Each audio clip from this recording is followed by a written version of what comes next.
ಮಲ್ಲೆ ಗೌಡರ ದೊಡ್ಡಿ ಬೊಂಕಲ್ ದೊಡ್ಡಿ ಒಂದು ವ್ಯಾಪ್ತಿಯಲ್ಲಿ ಬರ್ತಕ್ಕಂಥದ್ದು. ಅದು ಭಾಳ ಬೆಟ್ಟದ ಮೇಲೆ ಇರೋದರಿಂದ ಈಗಾಗಲೇ ಅಲ್ಲಿ ಕಟ್ಟಡ ಮತ್ತು ಕಾಂಪೌಂಡು, ಅಡುಗೆ ಕೋಣೆ ಎಲ್ಲ ನಿರ್ಮಾಣ ಆಗಿದೆ.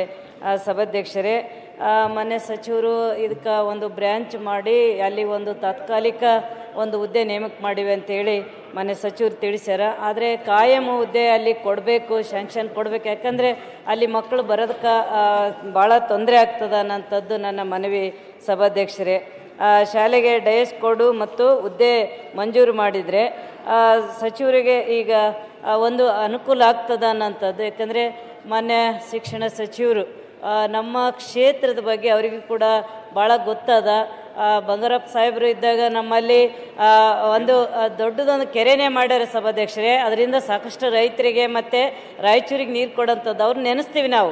ಯಾಕಂದರೆ ಅವರು ಒಂದು ಮಗ ಸಚಿವರಾಗಿರೋದ್ರಿಂದ ನಾನು ಇನ್ನೊಂದು ಕೇಳ್ತೀನಿ ಸಭಾಧ್ಯಕ್ಷರೇ, ನಮ್ಮಲ್ಲಿ ಒಂದು ಅಮರಾಪುರ ಕ್ರಾಸಿಗೆ ಒಂದು ಪ್ರೌಢಶಾಲೆ ಒಂದು ಮಂಜೂರು ಕೊಡಬೇಕು ಅಂತ ಕೇಳ್ತಾ ಇದ್ದೀನಿ. ಯಾಕಂದರೆ ಅಲ್ಲಿ ಸುತ್ತಮುತ್ತ 5-6 ಹಳ್ಳಿಗಳು, ಒಂದು 8-10 ಹಳ್ಳಿಗಳು ಬರ್ತದವ ಸಭಾಧ್ಯಕ್ಷರೇ.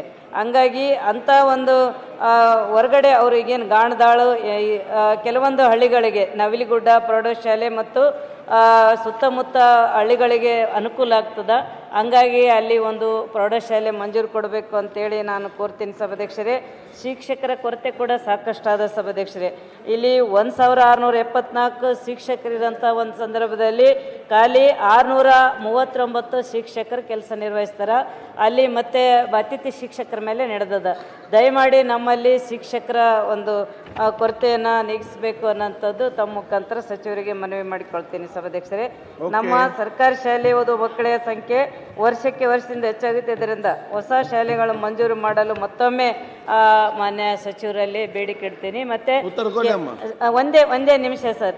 ಹಾಗಾಗಿ ಮುಂದಿನ ವರ್ಷ ಹೊಸ ಪ್ರೌಢಶಾಲೆಗಳಿಗೆ ಮಂಜೂರು ನೀಡಬೇಕು. ಮತ್ತು ನನ್ನ KKDB ಅನುದಾನದಲ್ಲಿ ಕಟ್ಟಡಗಳಿಗೆ ಹಣವನ್ನು ಮೀಸಲಿಡುತ್ತೇವೆ ಸಭಾಧ್ಯಕ್ಷರೇ. ಸರ್ಕಾರಿ ಪ್ರೌಢಶಾಲೆ ಆಲ್ಕೋಡ್, ಗಾಣದಾಳ್, ಯಮನೂರು, ಮುಂಡ್ರಿಗಿ, ಮುಷ್ಟೂರು, ಸರ್ ಒಂದೇ ನಿಮಿಷ ಸರ್. ಕೆ ಇರುವಿಗೇರ, ಹಿರೇಬೂದೂರು ಈ ಮೇಲ್ಕಂಡ ಪ್ರೌಢಶಾಲೆಗಳನ್ನ ಕಾಲೇಜುಗಳನ್ನಾಗಿ ಉನ್ನತೀಕರಿಸಬೇಕು ಅನ್ನೋಂಥದ್ದು ಸನ್ಮಾನ್ಯ ಸಭಾಧ್ಯಕ್ಷರಲ್ಲಿ ಮನವಿ ಮಾಡಿಕೊಳ್ತೀನಿ ಸಭಾಧ್ಯಕ್ಷ.